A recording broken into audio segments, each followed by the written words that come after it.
তুমি যদি ভেবে থাকো ইংরেজি শেখার জন্য 6 মাসের কোর্স, দামি দামি বই এবং ভালো শিক্ষক প্রয়োজন, সেক্ষেত্রে আমি বলবো তোমার ভাবনাটা পুরোটাই ভুল। ইংরেজি শেখার জন্য প্রয়োজন প্র্যাকটিস এবং অভ্যাস।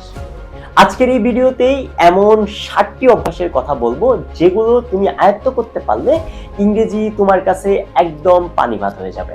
প্রথমতই একটু বলে নিই, আমরা ইংরেজি শেখা শুরু করার কয়েকদিনের মাঝেই সেই জিনিসটা ছেড়ে দিই, কারণ আমরা ভাবতে শুরু করি এক সপ্তাহের মধ্যেই আমাদের ইংরেজি ইমপ্রুভ হয়ে যাবে। কিন্তু বিষয়টা এরকমই না। ইংরেজি কিন্তু কোনো গ্রামার না যে এটি এক সপ্তাহের মধ্যে আমরা উন্নতি করে ফেলবো। ইংরেজি হচ্ছে একটি ভাষা যেটি আয়ত্তে করতে অনেকটাই প্র্যাকটিস এবং অভ্যাসের প্রয়োজন। চলুন আমরা এই ভিডিও শুরু করি। প্রথম অভ্যাস, ইংরেজি পেপার বা আর্টিকেল পড়া। কোনো একটা ইংরেজি পেপার নিয়ে তার নির্দিষ্ট একটা আর্টিকেল পড়া শুরু করা।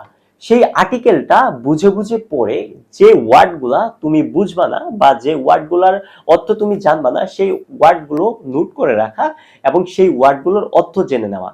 এভাবে যদি তুমি প্রতিদিন 15 থেকে 20 মিনিট কোনো একটা আর্টিকেল পড়তে পারো, সেক্ষেত্রে তোমার ইমপ্রুভ আস্তে আস্তে হয়ে যাবে। 2 নম্বর, সাবটাইটেল সহ ইংরেজি মুভি বা সিরিজ দেখা। মুভিটাকে শুধুমাত্র বিনোদনের অংশ না ভেবে এটিকে ইংরেজি শেখার অন্যতম হাতিয়ার হিসেবে কাজে লাগানো যেতে পারে। তোমরা কোনো একটা মুভি দেখতে পারো, সেটার ইংরেজি সাবটাইটেল সহ।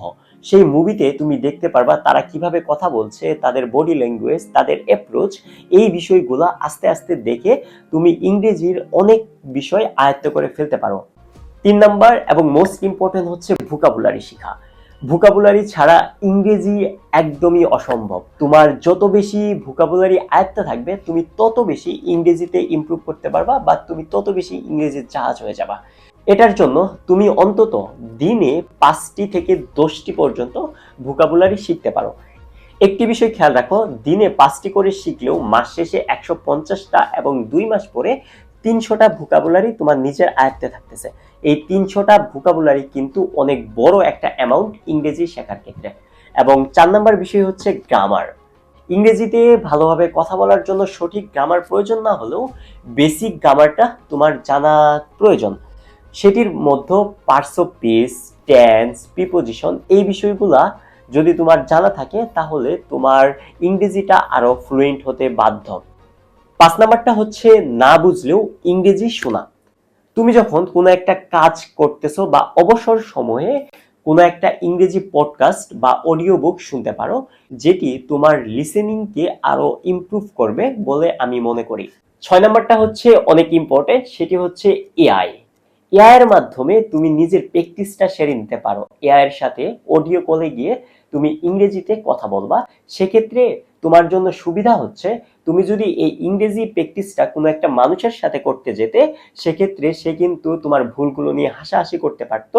এরকম একটি তোমার মনের মাঝে দ্বিধাদ্বন্দ্ব কাজ করতো। কিন্তু তুমি যখন এআই এর সাথে কথা বলবা, তখন কিন্তু তোমার মাঝে এই দ্বিধাদ্বন্দ্বটা আর থাকবে না। তখন তুমি ভাববা যে এআই আমার ভুলগুলো ধরে দিচ্ছে, বা নিজের মতো করে তুমি নিজেকে এক্সপ্রেস করতে পারবা এআই এর সামনে। এবং 7 নাম্বারটা হচ্ছে আমাদের ডেইলি লাইফের সাথে অনেকটা রিলেটেড। আমরা কিন্তু সব সময় আমাদের কোনো ফ্রেন্ডের সাথে চ্যাট করতে থাকি, কনভারসেশন করতেই থাকি।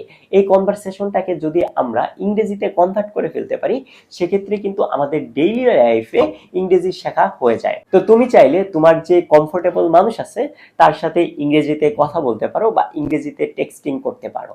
আরেকটু বিষয় নিয়ে কথা বলি, সেটি হচ্ছে আমরা কয়েকদিন ইংরেজি শেখার পরই আমরা আয়নার সামনে বা ক্যামেরার সামনে গিয়ে নিজে নিজে ভাবি যে ফ্লুয়েন্টলি কথা বলবো, কিন্তু আলটিমেটলি সেটা হয় না। আমি এদিক থেকে তোমাদেরকে অনুরোধ করে বলবো যে প্রথম দিকেই আয়নার সামনে বা ক্যামেরার সামনে গিয়ে কথা না বলার জন্য এক্ষেত্রে তোমার হীনমন্যতা কাজ করতে পারে, বা তুমি এটি ভাবতে পারো যে আমার দ্বারা হচ্ছে না।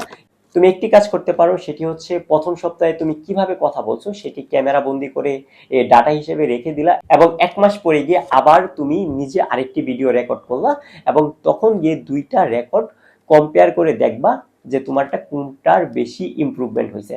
অবশ্যই প্রথম সপ্তাহটা থেকে 1 মাস পরে রেকর্ডটা তোমার কাছে বেশি ইমপ্রুভ মনে হবে। সো আজকের ভিডিও ছিল এ পর্যন্তই। আশা করি তোমরা বুঝতে পারছো। এরকম আরো ভিডিও পেতে আমার ফেসবুক পেজকে ফলো করতে পারো।